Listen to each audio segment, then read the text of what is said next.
On a July afternoon in 1944, specifically the 20th day of that month, a German general sat in his office at Le Mans, examining intelligence reports that simply refused to make sense, according to everything the Wehrmacht thought it understood about modern warfare. This officer, SS Obergruppenführer Paul Hauser, had recently taken over the 7th Army headquarters in France, replacing General Oberst Friedrich Dollmann. What Hauser discovered in those reports would eventually be found scribbled in the margins when Allied forces captured German archives later in the war, and his handwritten notes revealed a man confronting something that contradicted his entire military education. The Americans were doing something impossible.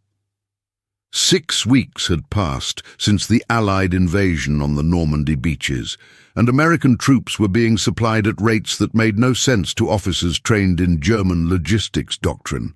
Hauser's marginal notes captured his confusion perfectly when he wrote that the Americans were operating field bakeries just 15 kilometers from active combat zones. He couldn't decide whether this was elaborate propaganda designed to deceive German intelligence, or whether he was witnessing something fundamentally new in how armies could be sustained in the field. German intelligence officers had been intercepting American radio transmissions and collecting reports from forward observation posts, and what they documented seemed to violate 4 years of accumulated Wehrmacht combat experience.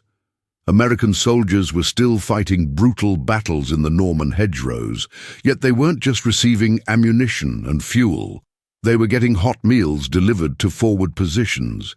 They were receiving fresh bread. Mail from the United States was reaching them. One German intelligence report, written by an officer who could barely believe what he was recording, mentioned that American soldiers were being served donuts by women wearing Red Cross uniforms. The timeline made this even more remarkable. The first Red Cross Clubmobile had landed on French soil on July 16th, just 4 days before Hauser was reviewing these reports. These vehicles were converted trucks staffed entirely by American women volunteers, and somehow the Allied command had determined that these mobile canteens merited precious cargo space on ships crossing the Atlantic. For Wehrmacht commanders who had systematically stripped their soldiers of every comfort in pursuit of what they considered operational efficiency, the idea of allocating scarce shipping capacity to serve refreshments seemed like the definition of military incompetence. What the German officers examining these reports couldn't grasp was that they weren't observing American extravagance or poor planning. They were witnessing American industrial capacity applied to the problems of warfare in a way that fundamentally differed from European military thinking. The ability to deliver what Germans considered luxury items to troops under fire wasn't separate from genuine military power. It was actually the clearest expression of that power. An army capable of providing donuts to soldiers in combat zones could certainly provide unlimited ammunition when needed. The German belief that Americans would struggle with logistics had deep historical roots. Since 1940, Wehrmacht intelligence services had carefully analyzed American military doctrine, and every assessment had reached dismissive conclusions. The Foreign Army's West Intelligence Section, commanded by Oberst Alexis von Rohn, consistently reported that American dependence on material comfort represented a critical vulnerability that could be exploited. The mathematics appeared to support these German assumptions about American weakness. American military planning documents captured when a glider was destroyed during the Sicily invasion showed that United States forces required approximately 45 pounds of supplies per soldier each day. This contrasted sharply with Wehrmacht allocations that ranged from 9.3 pounds when troops were inactive to 20 pounds during normal combat operations. German commanders who had survived on far less during the brutal Eastern Front campaigns viewed this enormous American supply requirement as clear evidence of democratic softness and poor discipline. General Feldmarschall Gerd von Rundstedt, who held the position of Commander-in-Chief West, expressed typical Wehrmacht thinking during a staff conference held in May 1944. His Chief of Staff, General Gunther Blumentritt, testified after the war about von Rundstedt's assessment.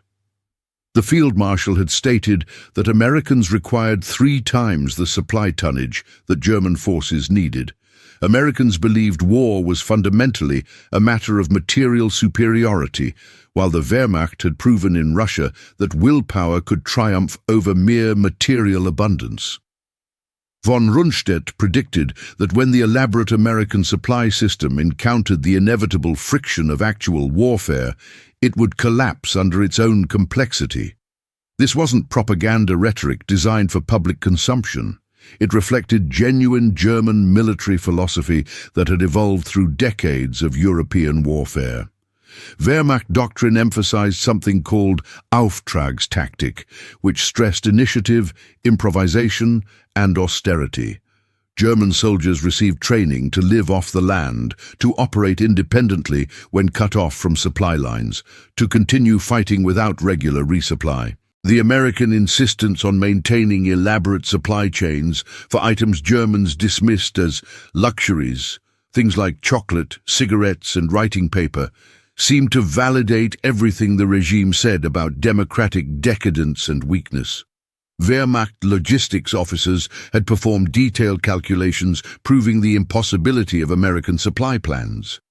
Captured German documents revealed that Major Heinrich von Stülpnagel, serving with Army Group B's supply staff, had presented analyses showing that supplying 12 divisions across open beaches would require 8,400 tons daily.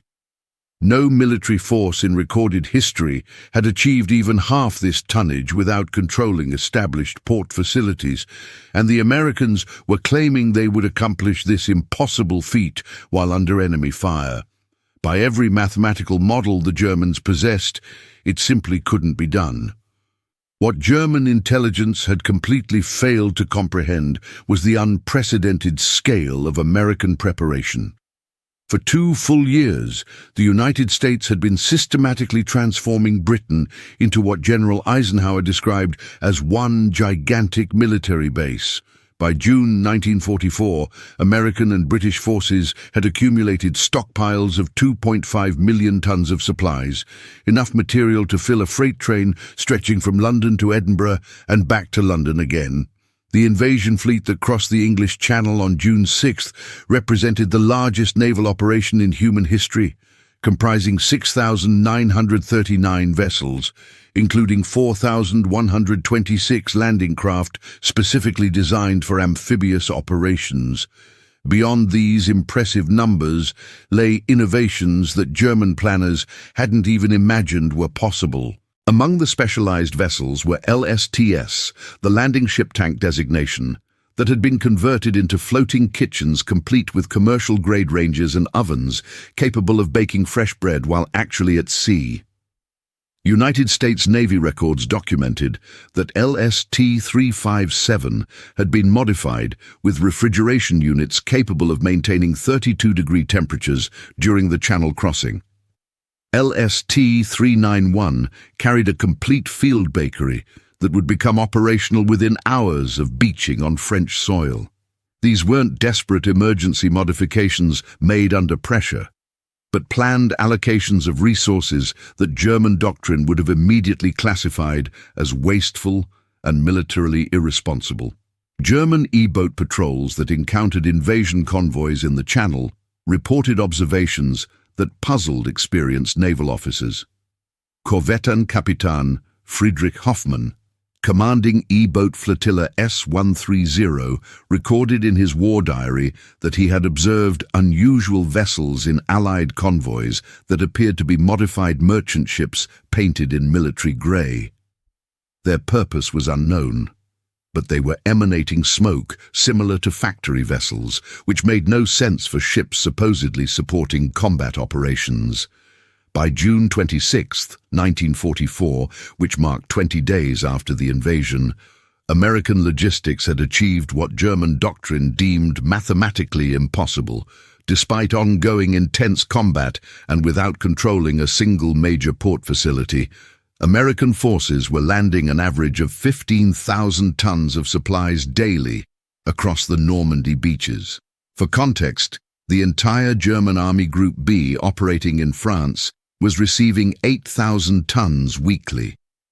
Quartermaster Corps records documented that by this date, mobile bakeries were fully operational at both Omaha and Utah beaches, each facility producing 60,000 pounds of fresh bread every single day. This wasn't the hard biscuit that German troops had subsisted on for years, but genuine fresh white and whole wheat bread, baked overnight and distributed warm to frontline units each morning. German intelligence officers couldn't reconcile what they were directly observing with what their training and experience told them should be possible. Hauptmann Franz Goschel, serving as intelligence officer with the 352nd Infantry Division, sent a report to his superiors on June 28th that was later captured when his headquarters was overrun. American soldiers in forward positions were receiving packaged meals containing canned meat, vegetables, crackers, candy, and cigarettes. Each individual meal contained more variety than German troops had seen in months of service. American soldiers were actually discarding half-eaten rations that German soldiers would have considered feast items worth savoring.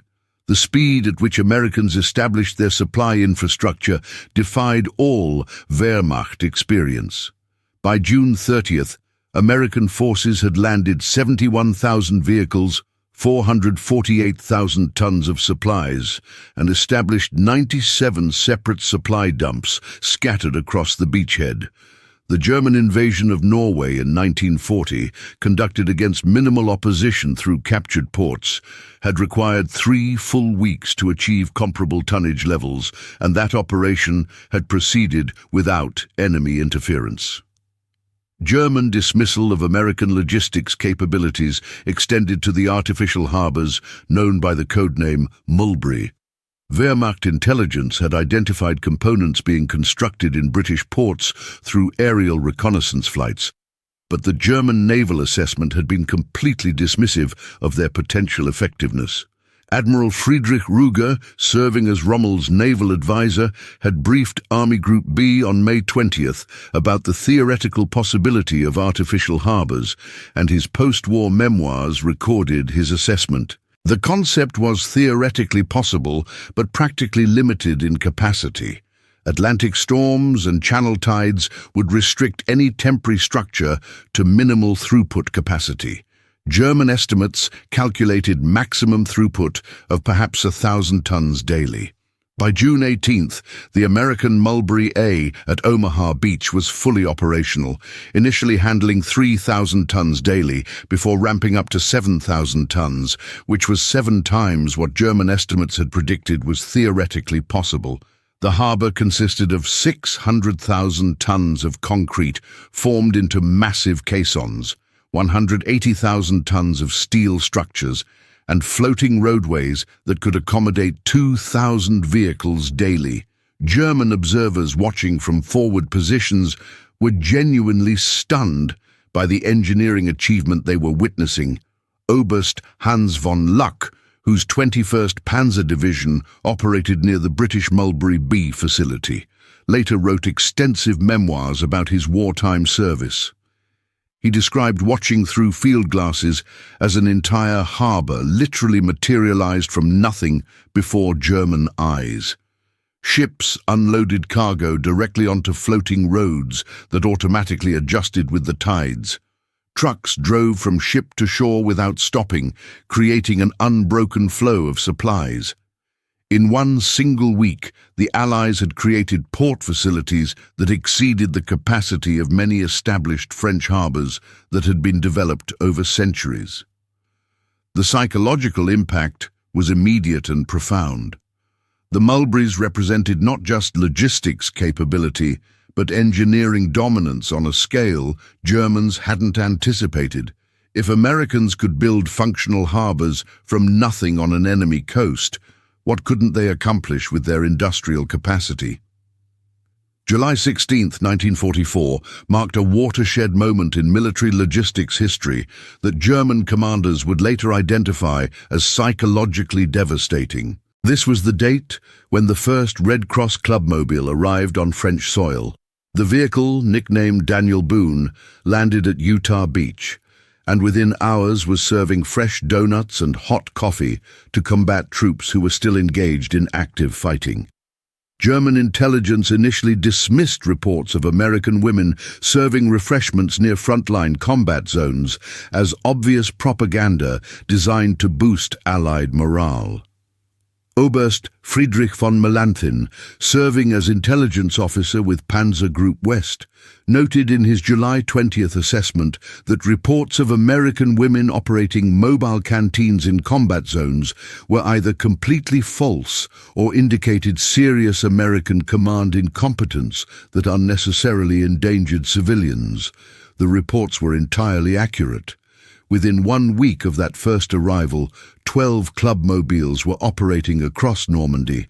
These GMC trucks had been specially modified with donut-making equipment, coffee urns and serving windows. Each vehicle could produce 2,000 donuts and 500 gallons of coffee daily. The 3-woman crews worked within range of German artillery, following combat units as they advanced into new positions. Letters from American soldiers captured by German intelligence revealed the psychological impact of these operations. Private James Morrison of the 4th Infantry Division wrote home to his mother on July 22nd. The letter was found on his body after he was killed during the Battle for St. Lo. He had written that his mother wouldn't believe it, but yesterday he had received fresh donuts and real coffee served by American girls, just like at the corner shop back home. They were maybe 5 miles from the active front. Germans were actually shelling the road behind them while these young women joked and served donuts like it was a church social back in the States. By August 25, 1944, as American forces liberated Paris, German logistics officers faced an equation they simply couldn't solve using conventional military mathematics. General Patton's Third Army was advancing so rapidly that Wehrmacht doctrine insisted it absolutely must halt for resupply. German experience from the Eastern Front had conclusively proven that mechanized forces couldn't operate more than 200 miles from their supply bases without an operational pause to accumulate necessary materials. General der Panzertruppe Heinrich Eberbach sent an assessment to the High Command on August 24th that was later found in captured archives. American spearheads were 400 miles from their beaches. By every calculation German logistics officers could perform, the Americans absolutely must halt within 48 hours for supply accumulation. Their fuel consumption alone exceeded any possible delivery capacity. 24 hours later, German reconnaissance units reported something unprecedented in military operations. An endless stream of trucks was moving on designated one-way highways, operating around the clock without pause. The Red Ball Express had begun operations, and it would completely shatter German understanding of what was logistically possible in modern warfare. The verified statistics of the Red Ball Express defied German comprehension of physical limits. 5,958 trucks, operated by 23,000 drivers, were delivering up to 12,342 tons of supplies daily, with peak delivery achieved on August 29th. The trucks ran constantly on a 700-mile round-trip route, with drivers changed like relay racers and vehicles serviced while still rolling. Transportation Corps records documented that 75% of the drivers were African American soldiers, segregated into separate trucking companies due to American racial policies, but proving absolutely essential to Allied victory despite this discrimination.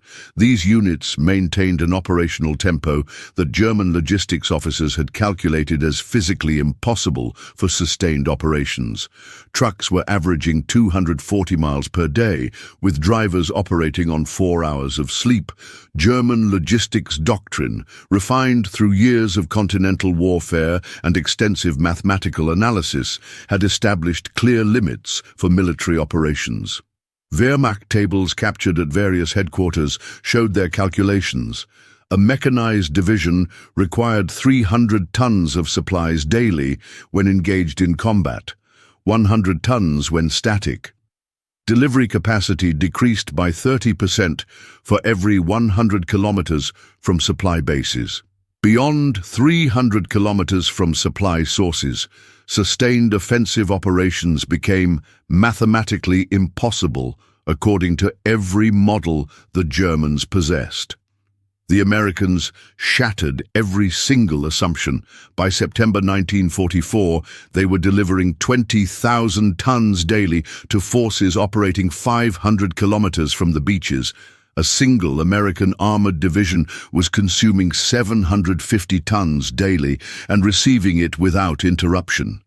First Army alone was burning 800,000 gallons of gasoline daily, which exceeded the entire Wehrmacht Western Front weekly allocation for all forces combined. General Major Fritz Bayerlein, commanding what remained of Panzer Lehr Division after weeks of attrition, made a bitter assessment in a letter to his wife that was found after his capture. He wrote that they were not fighting soldiers anymore in any traditional sense, but rather an industrial process. The Americans did not defeat German forces in battle through superior tactics. They overwhelmed them with trucks and the endless supplies those trucks delivered. September 1944 brought reports that German engineers simply refused to believe could be accurate. American forces were reportedly constructing fuel pipelines from the invasion beaches directly to advancing armies deep in France. The pipeline under the ocean, coded Pluto, and its land extensions seemed like pure fantasy to Wehrmacht officers who struggled to maintain basic supply lines using horse-drawn wagons.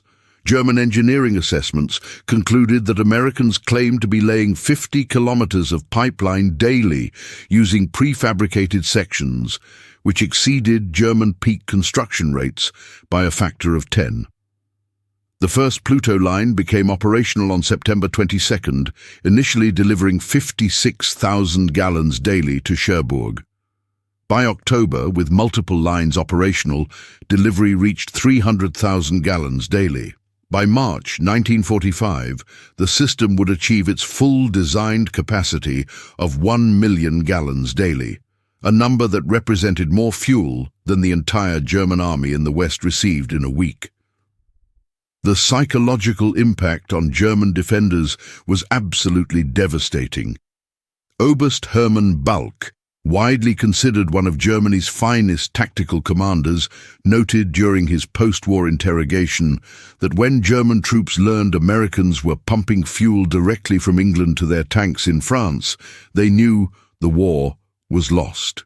You simply cannot defeat an enemy who has eliminated geography as a limiting factor in warfare.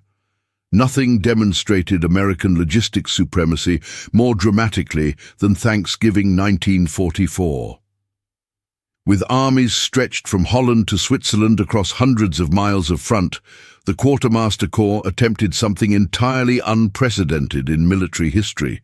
They planned to serve traditional Thanksgiving dinner to every single American soldier in Europe, nearly 2 million men, on the exact same day. General der Panzertruppe Hasso von Manteuffel, who was secretly preparing forces for the Ardennes offensive, received intelligence reports he initially dismissed as obvious deception.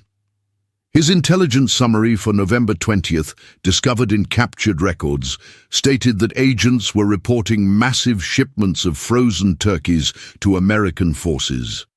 This appeared to be a deception operation designed to hide offensive preparations by making Germans focus on logistics movements. It wasn't deception at all. The cargo ship SS Great Republic had departed New York Harbor on October 15th, carrying 1,604 tons of frozen turkey, arriving at Le Havre on November 16th. Additional shipments brought cranberry sauce, sweet potatoes, pumpkins, and all traditional accompaniments for a complete Thanksgiving meal. Special refrigerated trains and trucks maintained the cold chain from port to front lines across hundreds of miles. On November 23, 1944, American soldiers in foxholes directly facing the Siegfried Line fortifications ate turkey with stuffing, mashed potatoes, cranberry sauce, and pumpkin pie. Units under sporadic German artillery fire were served complete hot meals. The 30th Infantry Division, holding defensive positions near Aachen, received complete traditional dinners despite ongoing German shelling of their positions. The psychological warfare was entirely unintentional, but absolutely devastating. Captured American soldiers interrogated after Thanksgiving consistently mentioned the meal during routine questioning, inadvertently revealing American supply capabilities to increasingly demoralize German interrogators who understood the implications. The winter of 1944-45 was the coldest in 50 years across Europe. German commanders, remembering Wehrmacht collapse during Russian winters when supply lines failed, expected American forces to suffer similarly from exposure and inadequate winter equipment. The Ardennes offensive was partly predicated on the assumption that Americans would be unable to rapidly supply adequate winter equipment to exposed forces caught in the sudden attack. Instead, Americans launched emergency supply operations that delivered 2 million complete sets of winter clothing in 3 weeks. The shipment included innovations entirely unknown to German forces. Layered clothing systems designed scientifically, shoe packs with removable felt liners, sleeping bags rated to -30 Fahrenheit, and portable squad stoves that could be operated in foxholes. General der Infantry Baptist Nice, commanding 85th Corps, reported to Army Group B in December 1944 from his headquarters. The report was later captured and preserved. American troops completely encircled in Bastogne were receiving airdropped supplies despite total German encirclement. The containers included medical supplies, ammunition, winter clothing, and even mail from home. Meanwhile, German troops supplied from their own supposedly superior interior lines lacked basic winter equipment. The Bastogne airlift demonstrated American logistics flexibility and air superiority working in combination.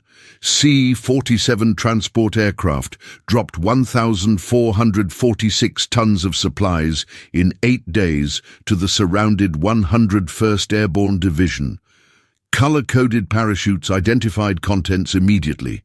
Red indicated ammunition, blue marked medical supplies, yellow designated food, and white signified winter clothing. The precision and volume of air supply exceeded total German airborne resupply capabilities for the entire Western Front combined. March 1945 brought the Rhine crossing operations, which represented Germany's last major natural defensive barrier. Wehrmacht doctrine, based on their own highly successful 1940 operations crossing French rivers, required extensive preparation for major river crossing operations. German estimates suggested Americans would need at least 3 weeks to accumulate necessary bridging equipment and supplies for a Rhine crossing in strength. General Oberst Johannes Blaskowitz informed the High Command on March 1st that the Rhine barrier would provide valuable time to reorganize defenses and possibly negotiate better terms. 7 days later, the 9th Armored Division captured the Ludendorff Bridge at Remagen completely intact through a combination of speed and German demolition failure. Within 24 hours, American engineers had reinforced the damaged structure and were running 1,000 vehicles per hour across it in a continuous stream. But Remagen was just the beginning of American river crossing operations. American engineers constructed 62 bridges across the Rhine in 10 days, averaging a new bridge every 4 hours. The longest, a 1,100-foot floating treadway bridge at Oppenheim, was fully operational in 10 hours from start to finish. These weren't temporary expedients barely capable of supporting infantry, but properly engineered crossings capable of handling 70-ton tank transporters moving at speed. Major Klaus Weber, a German engineer officer observing operations at Mainz, later testified about what he witnessed. Americans threw bridges across the Rhine like children placing ladders across a stream. Each bridge had its own traffic control system, dedicated maintenance crew, and anti-aircraft defense. They built redundancy into everything. If German forces destroyed one bridge, two others were already handling its traffic without interruption. By May 8, 1945, Victory in Europe Day, American logistics achievements defied every precedent in military history. The Transportation Corps and Quartermaster Corps had delivered to combat forces in Europe truly staggering quantities. Verified shipments across the Atlantic included 46.7 million measurement tons of supplies. 1.37 million vehicles had been delivered to all theatres, though not all to Europe specifically. 21 million jerry cans for fuel transport, not the 140 million sometimes claimed in exaggerated accounts. 570,000 GMC 2.5-ton trucks were produced during the war, not the 800,000 figure sometimes cited. 2.4 billion individual rations, 800 million packs of cigarettes, 500 million candy bars, and 11 billion rounds of ammunition. Monthly consumption rates by March 1945 had reached truly astronomical levels. 1.2 million tons of supplies monthly, 50 million gallons of gasoline consumed monthly, 8,000 tons of ammunition expended daily during major offensive operations. These numbers represented far more than mere statistics. They represented a fundamental revolution in how warfare itself functioned. The Wehrmacht, which prided itself on operational excellence and tactical innovation, discovered that tactical brilliance meant absolutely nothing when facing unlimited industrial capacity that was effectively delivered. Post-war interrogations of captured German commanders revealed unanimous recognition of American logistics supremacy. These assessments, carefully compiled by the United States Army Historical Division, provide the most credible evidence of how German officers actually reacted to American capabilities.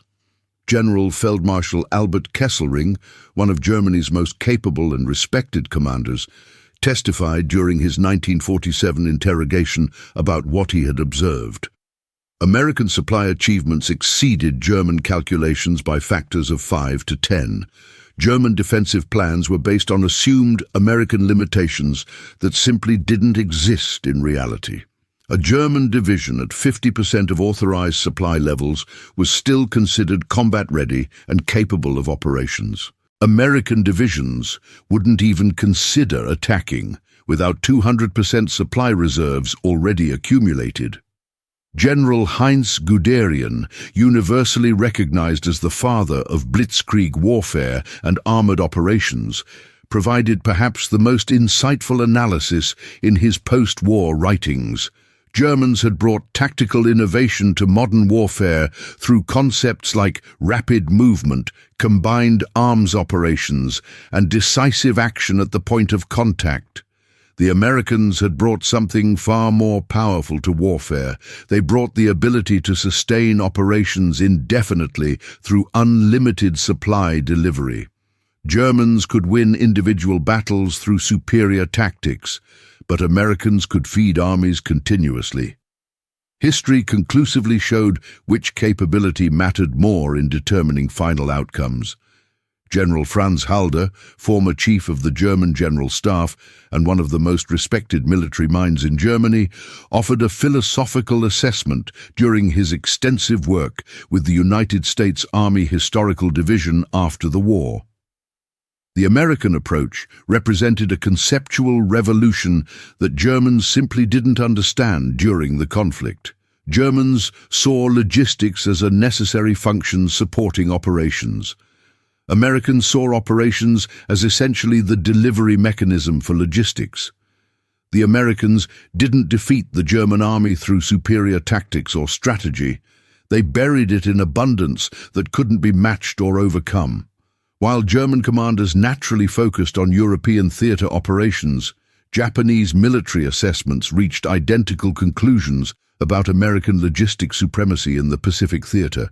Admiral Isoroku Yamamoto had famously predicted before Pearl Harbor that Japan could run wild for 6 months against American forces. Then, American industrial capacity would inevitably overwhelm Japanese forces regardless of tactical skill or fighting spirit.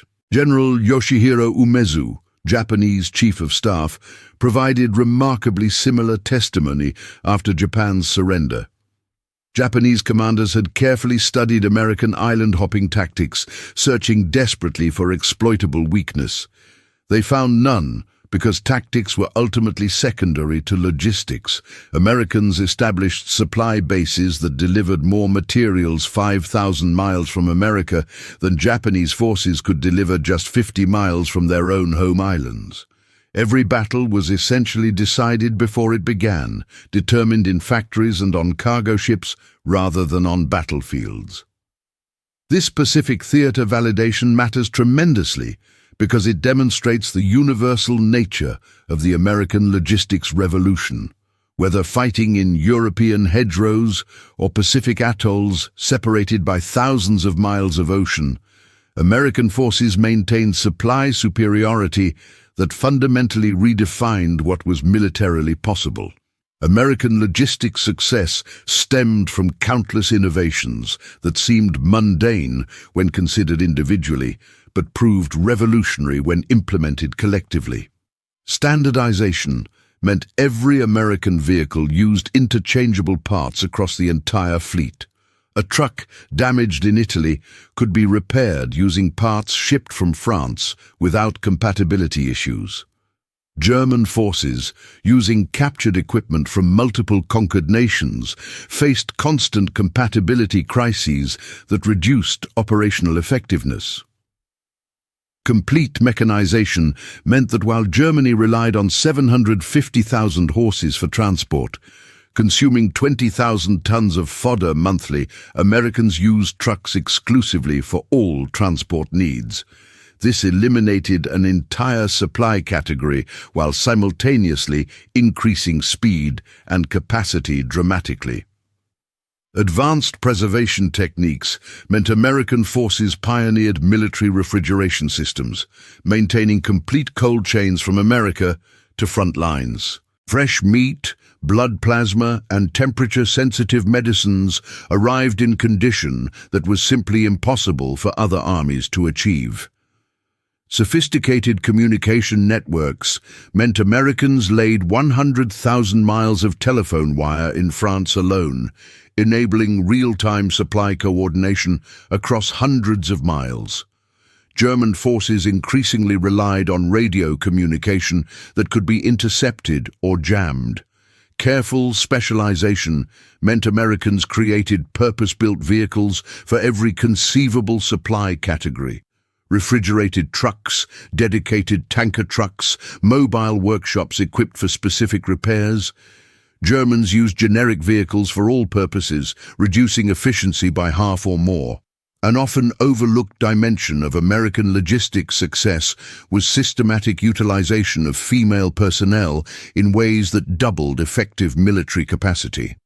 While the regime in Berlin confined women to traditional roles for ideological reasons, 150,000 American women served in the Women's Army Corps, with thousands directly supporting logistics operations throughout the war. Women's Army Corps personnel operated the communication centers that coordinated supply movements across entire theaters. They managed depot inventories using the latest punch card technology. They maintained the sophisticated punch card systems that tracked millions of individual items from factory to foxhole. At ports of embarkation, women processed the complex shipping manifests that German officers, accustomed to male-only military service, found incomprehensible from a doctrinal perspective. Lieutenant Colonel Elna Hilliard, serving as Women's Army Corps commander in the European theater, commanded more personnel than most German regiment commanders controlled. Her post-war report noted that Women's Army Corps personnel processed 40% of all supply documentation in the European theatre of operations. This freed thousands of men for direct combat roles, while simultaneously improving logistics efficiency through specialized training that women received. This systematic gender integration doubled American military effectiveness by utilizing population resources that Germany ideologically rejected as incompatible with proper military organization. It represented yet another way American pragmatism defeated European ideology. American logistic superiority became an entirely unintentional but absolutely devastating form of psychological warfare that eroded German morale as effectively as any bombing campaign. German soldiers who hadn't seen chocolate since 1942 could literally smell it on American prisoners. Wehrmacht units surviving on increasingly meager rations captured American soldiers and discovered a dispiriting truth. As one German NCO wrote in his diary, the Americans they captured were better fed as prisoners than German soldiers were as supposedly free men. Americans threw away half-eaten chocolate bars as trash. They used white bread for cleaning their rifles because they had so much of it.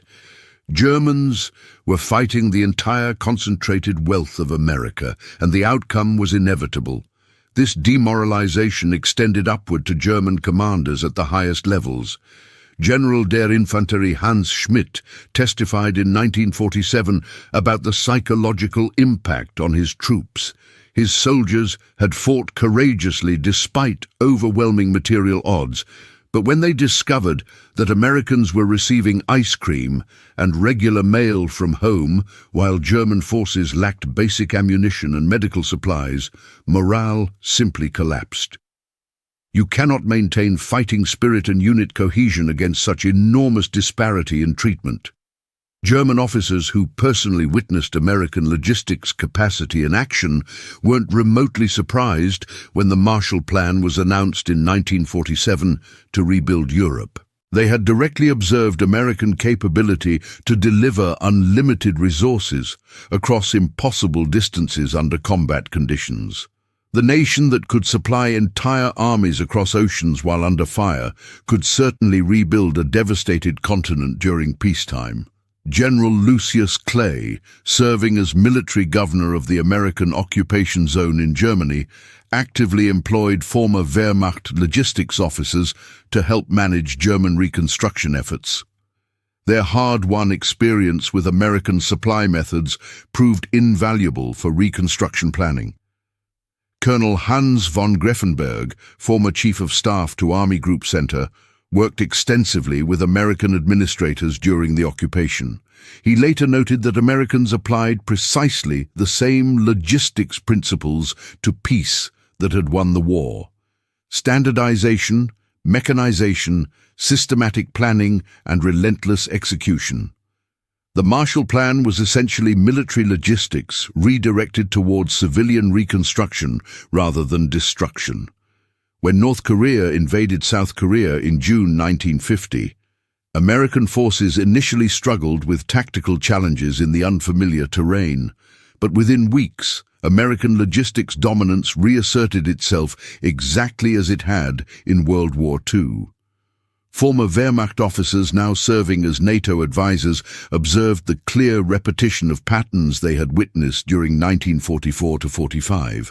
General Adolf Heusinger, who had served as Wehrmacht operations chief during the war and later became chairman of the NATO Military Committee, noted the parallels explicitly.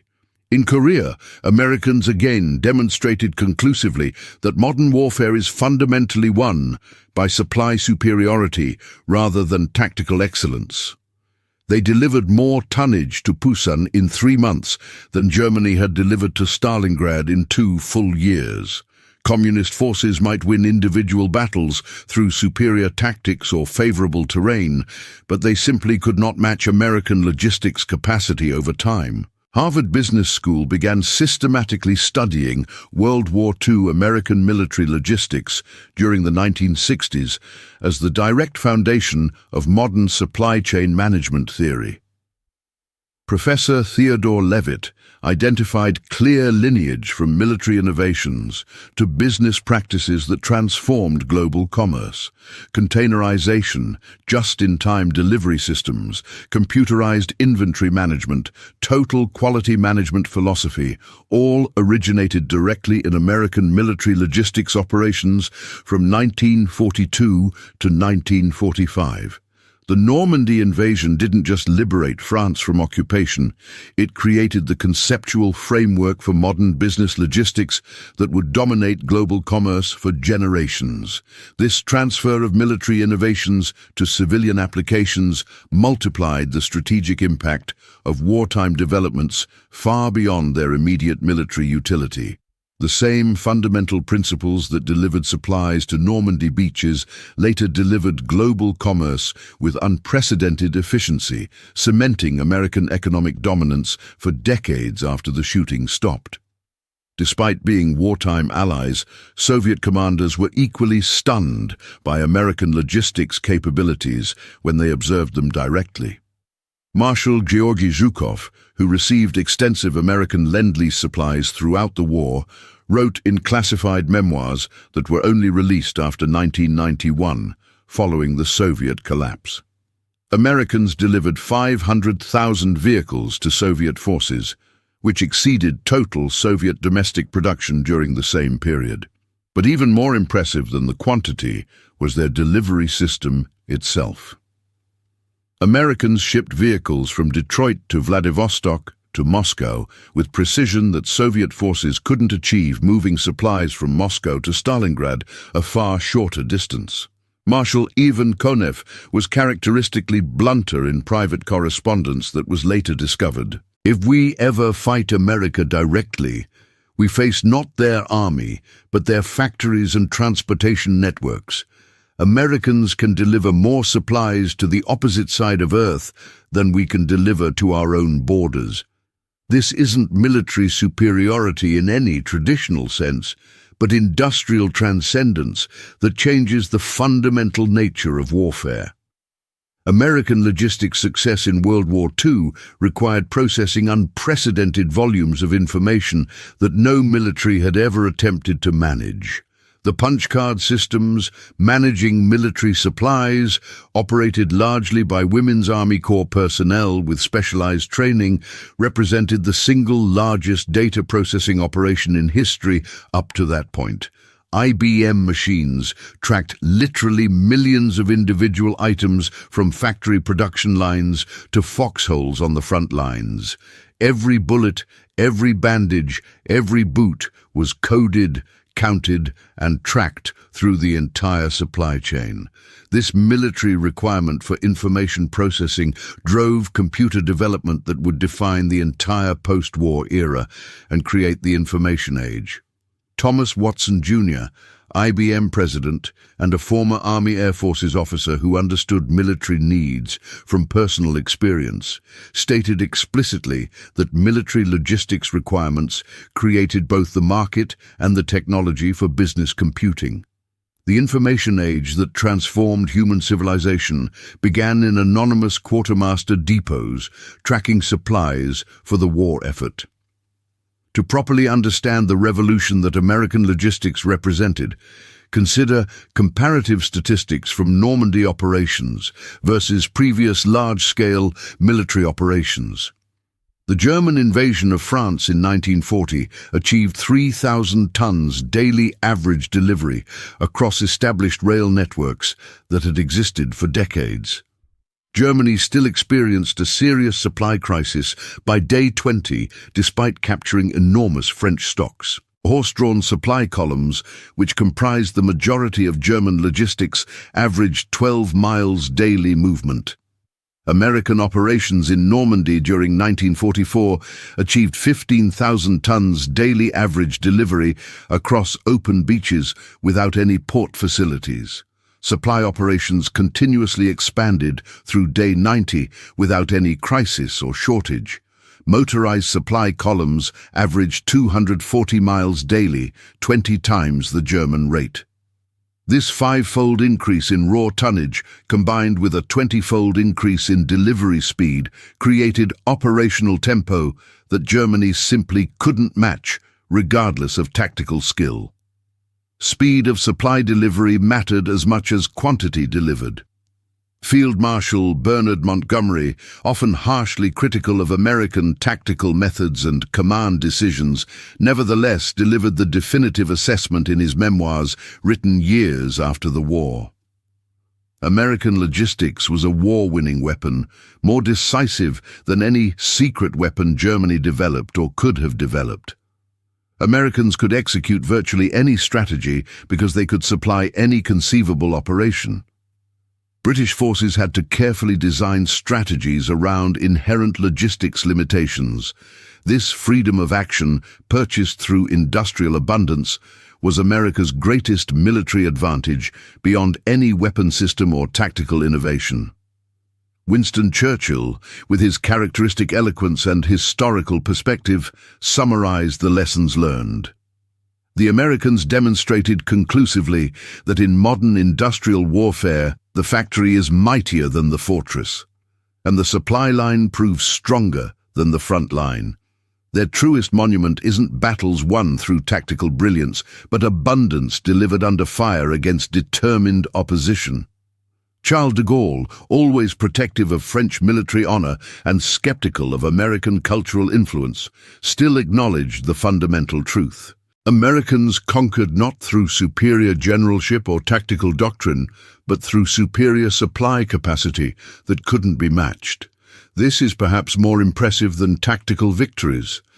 Anyone can learn tactics through study and practice, but who can replicate such enormous industrial capacity and the will to apply it effectively? The American logistics revolution permanently transformed warfare in ways that persist to the present day. Every subsequent military force has faced the identical challenge: either match American supply capabilities or accept inevitable strategic inferiority regardless of tactical skill. The Gulf War, Afghanistan operations, Iraq campaigns, all demonstrated the same essential pattern that was established in 1944. American forces might face genuine tactical challenges in specific situations, but logistics supremacy ensures strategic victory over time. When Operation Desert Storm delivered 500,000 troops to Saudi Arabia, better supplied than Iraqi forces operating in their own country just across the border, it was the World War II logistics revolution, refined and updated with modern technology, not replaced by some new concept. When American forces in remote Afghan outposts received complete Thanksgiving dinners in 2001, they were benefiting directly from systems pioneered on Normandy beaches nearly 60 years earlier. On March 7, 1984, the 40th anniversary of the Remagen Bridge capture, American and German veterans gathered together at the bridge site for a commemoration ceremony. Former General Major Rudolf Langhauser, who had commanded bridge defenses in 1945, stood alongside former Captain George Gibbs, whose company had rushed the span before demolitions could destroy it. Langhauser, then 75 years old, made a remarkable admission to his former enemy. German forces had carefully prepared for American tanks, American artillery, and American aircraft, he explained. They hadn't prepared for American abundance in all its overwhelming manifestations. American logistics had defeated German forces before American soldiers even arrived at many positions. Any army that could deliver ice cream to frontline troops while German forces lacked bandages for their wounded, such an army simply cannot be defeated by conventional military means regardless of tactical skill. Gibbs, then 73, responded with characteristic American pragmatism. "General, we figured that any soldier being asked to die for his country deserved at least a good meal first. As it turned out, well-fed soldiers fight considerably better than hungry ones." The equation was simple from an American perspective. The two elderly men shook hands firmly across the memorial, former enemies united in recognition of a truth that transcended nationality and ideology. In industrial age warfare, supply superiority is military supremacy. Period. The American genius wasn't inventing entirely new ways to fight battles. It was inventing new ways to deliver everything needed for fighting.